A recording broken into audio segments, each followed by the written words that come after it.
Shprehja ambicie, nëse shishon në fjalorët përgjithësi, e vren që është diçka që njeriu ndron.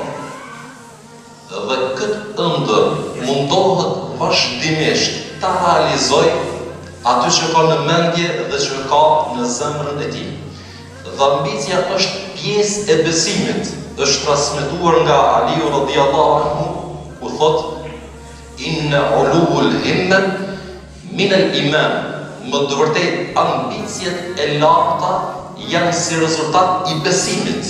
Ambiciet e larta janë si rezultat i besimit. Për shembull, Omar Abdul Azizi ka thënë kështu: "Unë kam një shpirt shumë ambicioz.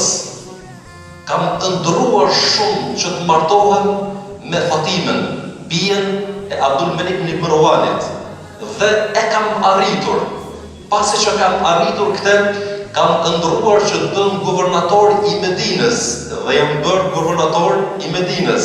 Pasi që kam arrit këtë sukses, si rezultat i ambicieve të mia, kam ndruar që të bëhem khalife, bëhem pres i muslimanëve dhe jam bërë pres i muslimanëve, kurse tani ndroj të futem në xhenet dhe shpresoj të futem në të. Shpresoj të jem prej xhenatlive."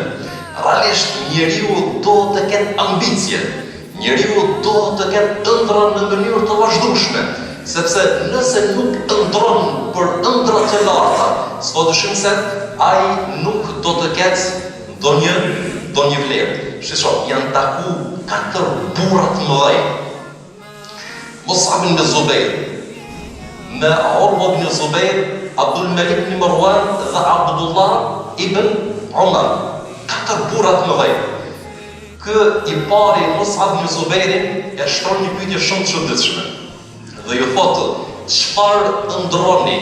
Çfarë ambicie keni në mendjet tuaja dhe në zemrat tuaja?" 3 shokët të mençur i thonë: "Filloti." Filloti përderisa shtroi këtë pyetje. Mus'ab ibn Zubairi thotë: "Ndroj të bëhem sundimtar i Irakut." Iraku në atëhershëm ka pasur një vlerë madhështore. Dhe ndroj që të martohem me bijen e Talhas dhe Husejnit. Ëndër, ambicie. Kur i vjen në radha Abdul Malik ibn Marwanit, i thotë që nuk përshoh ambicien tënde, preokupimin tënd diçka që është shumë e madhe, kurse unë ndroj të bëhem presi muslimanëve, të bëhem khalife. Kur i vjen në radha Urwa ibn Zubairit, thotë nuk përshoh të juve dhe që keni ndonjë ambicie të madhe, sepse unë ndroj të bëhem dietari numër 1 në shkencën e hadithit dhe në shkencën e fiqhut. Dhe jo vetëm kaq, të vinë dot studentët, të vinë njerëzit nga lindja dhe perëndimi për të marrur diturinë nga djegme. Kurse kur i vjen në radha Abdullah bin Umerit, thotë ambicia ime është më e madhe se gjithë juve. Unë ndroj të futem në xhenet. Abdullah do që e transmeton do të thotë që të 3 shokët e mi i kanë arritur do të ambicet e tyreve, i kanë arritur ëndrat e tyreve. Është bërë do të Mus'abi do të khalife, është bërë do të sundimtar i Irakut, kurse Malik ibn Marwani është bërë do të musaksisht ashtu, është bërë do të khalife. Kurse do të e kanë parë do të me sytë e mi, që kanë ardhur studentat, njerëzit, apo të rinj për të kërkuar dituri tek Urwa ibn Zubairi, dietar për dietarët të mëdhenj. E vetmja shpresë që nuk më është realizuar është shpresa ime dhe shpresoj që Zoti i Madhëshëm ma realizoj. Shishon, ambicjet janë që nuk janë vetëm njerëzit që kanë do të ambicje. Realisht edhe bota shtazore do të ka do të ambicje.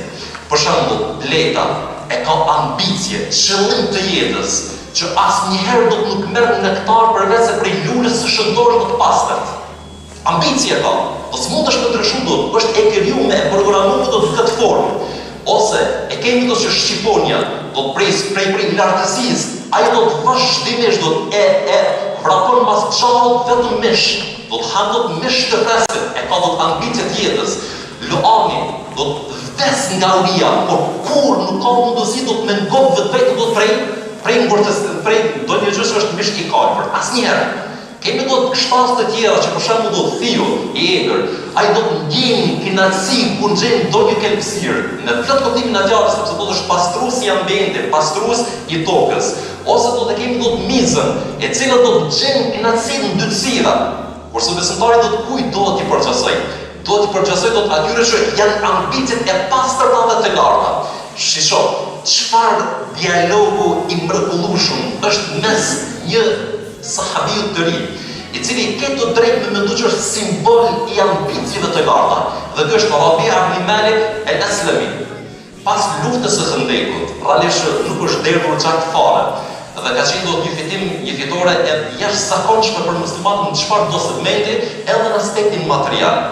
Dhe i dërguari i Allahut kur fillon për ta ndarë prejnë e luftës, e ka pas afër Rabia ibn al-Aslami, ka pas afër. Dhe i thot, ja Rabia, selni, ma shi'ta, o Rabia, pët çka të duash, çka të duash. Dhe Rabia ka tu'tini ja Rasulullah, me jetë o i dërguari i Allahut, dhe i dërguari i Allahut përgjigjet me bujarinë e tij, të ja o Rabia. Se që tash, mençuria e këtij sahabiu, thotë në lër pak të mendoj, më jep një hapësirë që të mendoj. Pas një kohë do të shumë të shkurt, i thët, ja Rasulullah, es'aluka murafaqataka fil janna. O i dërguari i Allahut, unë kërkoj shoqërimin tënd në xhenet. Realisht do ç'ky është do të ambicit e tij do të jenë aq të larta, sa që do s'ka dyshim që meriton më shumë do të njeriu i cili ka ambicie të larta. Nëse njeriu do të ka ambicie të ulta, çka ndodhet me të? S'ka asnjë vlerë. Ka qenë do të një vajzë e Greqisë, e ka pas babën miliarder në plot kuptimin e fjalës për njerëzve më të pasur në kokë kur ka jetuar. Dhe pas vdekjes së babait, kjo vajzë trashëgon një pasuri marrënëse. Një pasuri do të marrënëse në çfarë do aspekti. Ka pas një pasuri të shumë të madhe. Dhe mirë po do të kjo do të botërisht do të njerëzve të tjerë se unë jetoj një jetë të mirë. Unë jetoj një jetë jo të lumtur. Pse? Për arsye se do të babai im do të i ka arritur të gjitha qëllimet dhe mua nuk më ka lënë do të për ndonjë ambicie shumë të arrit tek ajo. Dhe ajo që është e çuditshme është që bën vetvrasje. Rasti i tillë është edhe arkitekti më i njohur do të në botë kur ka qenë do ndërtimi i urës së Bosforit, ka qenë do të i njohur në aspektin e genialitetit mendjes së tij, i pasur sa dush, popularitet sa të duash. Momentin kur është prej shëriti i hapjes së urës së Bosforit që sot është mund të thotë që është prej mrekullive do të çfarë nëse e shmon është mrekullim çfarë do aspekti e bën një veprim që i lën bëj hapur të gjithë. Do të quhet prej urës dhe vdekin 100%. Do vdes. Gazetarët fillojnë do të më hulumtu që për çfarë arsye? Kur shkojnë tek hoteli që ka banuar, e gjejnë do të një letër me pak fjali të shënuara, duke thënë, kam shijuar çdo gjë në këtë botë, nuk kam gjetur shije, dhe po e shijej vdekjen, ndoshta do ta gjej atë që do të kërkuar. Ajo që dhe që nëse njeriu do në ambicjet e tij, çdo njeri ka ambicie. Shoh, po thon, çdo njeri ndron, çdo njeri ka ambicie, por ka dallim shumë do ambicia e njeriu prej ambicjes së tij. Kështu që njeriu patjetër do të jetë sikurse Rabia, do të kërkoj të ndrojë në ambicie të larta. Se përndryshe do të jeton njeri i thjesht, lind, rritet, shpillohet, martohet, bën pas ardhës, vdes dhe kaq. Këtë do të bënë edhe bota shtazore, por njeriu i mençur, besimtari, është ai i cili ka ambicie dhe lën zhurmë në jetën e tij. Është pyet një prej lojtarëve më të njohur të tenisit. Dhe shumë është një përgjigje që i ka mahnit gazetari, por i ka mahnit edhe ata që ka qenë do të përreth. I ka thënë ky gazetari kur e ka marrë do të në pyetje, si ndjehesh kur e kape kupën e tenisit në dorë, do për herë të parë, dhe ky përgjigje thotë në fakt nuk është hera e parë që do të fitoj, por është hera e 10. Dhe që të filloj do të me qesh, një vëllai buzëqeshje që është të bërë ndonjë shakase për ndryshe, e vërteta është që tash është bërë kampion i tenisit. Edhe këtë do t'ju përgjigjet thotë kështu. Thotë unë që 10 vite ndroj, kam pas ambicjet e larta, e kam ndruar do të vazhdimisht, duke e kapur kupën dhe duke i ndëgjuar duar trokitet e juaja. Unë që 10 vite do të ndroj do edhe e ndjej do si përse kam qenë do të kampion. Jo po tash e mora, ama që 10 vite jam kampion. Ambicie, do ma një në helmeti do të qysh është. Do s'ka dyshim që do me sakrificën e saj, me seriozitetin e saj, me doart e gjysës e saj, që do të kishte respekt të veçantë, do të një besimtare, do të me punë do të panallshme, ka arritur ta merr do të medaljen e artë, që do shtetet e përparuara do të ja kanë lakmi. E le të shtetit Kosovës, cilët do të është me aktualitetin që e ka. Njeriu se njeri do të ketë ambicie, përndryshe, nëse nuk ka ambicie, s'ka dyshim që është i pavlerë. I dërguari i Allahut është ai i cili do t'i ka mësuar shokët e tij që të jenë njerëz me ambicie të larta. Është interesant do një rast kur e bën do një pyetje shumë të çuditshme. Do të men dakhala minkum el-janna. Ka qenë do të Abu Bakri, ka qenë Omeri, ka qenë do një numër i madh sahabive. Në mesin e tyre ka qenë do edhe Abdullah ibn Umar, Abdullah i biri i Omerit, që ka qenë shumë i ri. Dhe ashtu pyetëm kështu, kush prej jush është futur në xhenet? Të gjithë kanë hesht. Kurse Abdullah do të ngrit dorën e tij dhe ngritet duke thënë, "O ana ya Rasulullah, unë o i dërguari i Allahut." Omeri tërkon do të thotë, do të momenti kur e dëgjoj do të përgjigje nga djali im e kum kap do të dorë, e kum kap do të kokën në dorën time. Për shkak të turpit që do të çfarë përgjigje do të jo do të e men çor sipas tij. Edhe do të pyetjen e dytë. Pejgamberi alayhis salam, "Men akala min thimar al-janna?" Kush është për ju që ka hangër prej frutave të xhenetit? Pa prit pas të ngrit dorën Abdullah ibn Omeri, unë o i dërguari i Allahut. Ka befasi. Do të jo të Omeri, po do të tjerë do të befasohen. Edhe pyetjen e tretë që kush ka hangër do të kapitur min anhar al-janna, man shariba min anhar al-janna.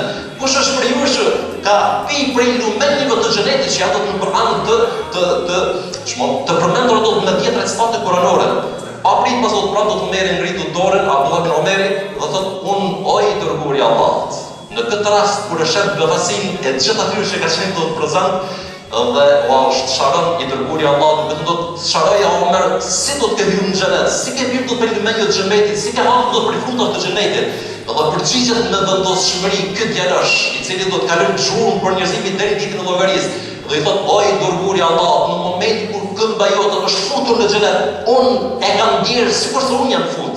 Momentin kur ti ke shijuar do të frutat e xhenetit dhe pijet e xhenetit, do është sikurse janë futur në fytin tim. Do të ambicie. Do të ky është njeriu do të ketë ambicie të larta, përndryshe nëse ka ambicie të ulta, që do të me kufi, që me kufi do vetëm kësaj bote, s'ka dyshim që do të jenë pa vlera, sepse momentin kur i arrin nuk kanë ndonjë vlerë, por nuk ka dyshim që do të jetë i dështuar edhe në botën tjetër. Zoti i Madhreshëm na bëhet për atyre që kemi ambicie të larta. Jetojmë në ëndra madhështore, por asnjëherë do të me ambicie të ulëta, sepse përndryshe do të jemi të dështuar, do të jemi që nuk do ta vlerësojmë, edhe njerëzit do të vlerësojnë, por edhe vetëm ti nuk do ta vlerësosh. Allahu ta'ala alhamdulillah.